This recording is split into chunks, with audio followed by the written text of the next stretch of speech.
श्री शिवाय नमस्तुभ्यम। जय मां अम्बे। दोस्तों, आपके अपने चैनल द भक्ति टेल्स में आपका बहुत बहुत स्वागत है।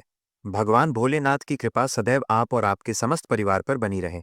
नमस्कार दोस्तों, आज के इस वीडियो में हम जानेंगे शरद पूर्णिमा व्रत कथा के बारे में।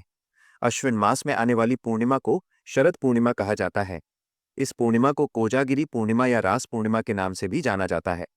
वैसे तो प्रत्येक मास की पूर्णिमा तिथियां शुभ होती हैं, लेकिन धार्मिक मान्यताओं के अनुसार शरद पूर्णिमा के दिन से सर्दियों का आरंभ माना जाता है। शरद पूर्णिमा के दिन चंद्रमा धरती के सबसे निकट होता है। ऐसी मान्यता है कि पूरे साल में केवल शरद पूर्णिमा के दिन ही चंद्रमा अपनी 16 कलाओं से परिपूर्ण होता है। इस दिन चंद्रदेव की पूजा करना शुभ होता है। मान्यता है कि इस दिन आकाश से अमृत वर्षा होती है और मां लक्ष्मी की कृपा प्राप्त होती है।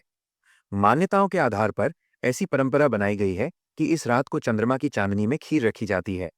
इस दिन रात भर देवी लक्ष्मी का जागरण किया जाता है।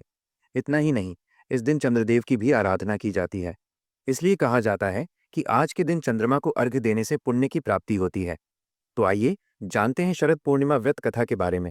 शरद पूर्णिमा की मावे के लड्डू वाली प्राचीन व्रत कथा इस प्रकार है। बहुत पुराने समय की बात है कि श्री नारद मुनि नारायण नारायण करते हुए विष्णु लोक पहुंचे और श्री विष्णु भगवान की स्तुति, वंदना, भक्ति भावपूर्ण रूप से करने लगे। तभी भगवान विष्णु प्रसन्न होकर प्रकट हुए और बोले। तब प्रभु मुस्कुराए और बोले, हे मुनिश्रेष्ठ, आप ही वर्णन करें। इस पर नारद जी ने उत्तर दिया, हे प्रभु, जैसी आपकी आज्ञा। प्रभु, मैं मृत्यु लोक से चला आ रहा हूं। मानव की व्यथा मुझसे देखी न गई। तब प्रभु बोले, आप क्यों दुखी हो रहे हो? ये सब कर्मों के फल हैं। तब नारद जी बोले, हे प्रभु, वहां पर मानव बहुत दुखी है। आपको मैं उनके कष्ट दूर करने वाली कथा सुनाता हूं, जिसे कोजागर व्रत भी कहते हैं।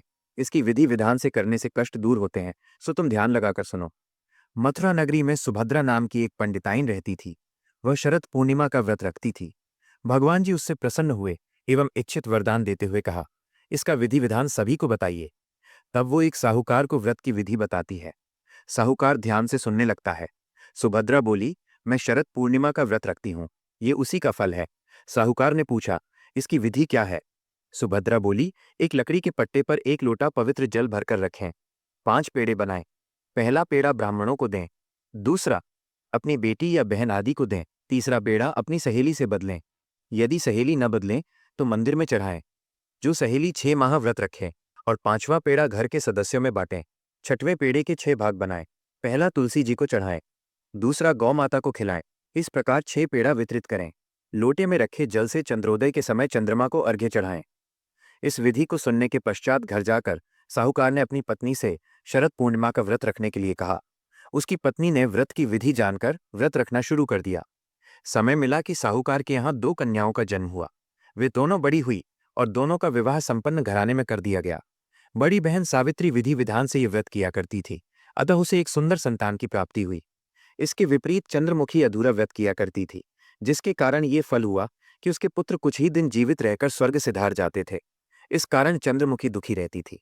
आखिर एक दिन चंद्रमुखी दुखी होकर एक ज्योतिषी के पास पहुंची और उनसे इसका कारण पूछा। तब ज्योतिषी ने कहा कि तुम अधूरा व्रत रखती हो, इसी कारण तुम्हारी संतान स्वर्ग को प्राप्त हो जाती है। अगर तुम अपनी बड़ी बहन सावित्री से इस व्रत का विधि विधान पूछकर व्रत रखना शुरू करो, क्योंकि सावित्री विधि विधान से पूजन करती है और श्रद्धा से करती है। प्रत्येक वर्ष की तरह शरद पूर्णिमा फिर से आई। चंद्रमुखी फिर अधूरा व्रत करती है और उसका पुत्र फिर से मृत्यु को प्राप्त हो जाता है। इसके पश्चात चंद्रमुखी ने अपने मृत पुत्र को उस पट्टे पर लेटा दिया जिस पर वो पूजा किया करती थी। संयोग से प्रभु की इच्छा से उसकी बड़ी बहन सावित्री उसी दिन उसके घर पहुंची। उसने तुरंत प्रभु का नाम लेकर मृत बालक के सर पर हाथ फेरा तो वो जीवित हो उठा। चंद्रमुखी को तब उस शरद पूर्णिमा व्रत का महत्व समझ में आया। साथ ही सभी पड़ोसियों व सगे संबंधियों को यह व्रत करने की सलाह दी व व्रत की विधि विस्तार पूर्वक समझाने लगी। अतः इस व्रत को करने से जो भी इस व्रत को करता है उसकी सभी मनोकामनाएं पूरी हो जाती हैं। जय हो लक्ष्मी नारायण की, जय हो चंद्रदेव की। जैसे चंद्रमुखी की इच्छा पूर्ण हुई, वैसे ही सबकी इच्छा पूरी हो।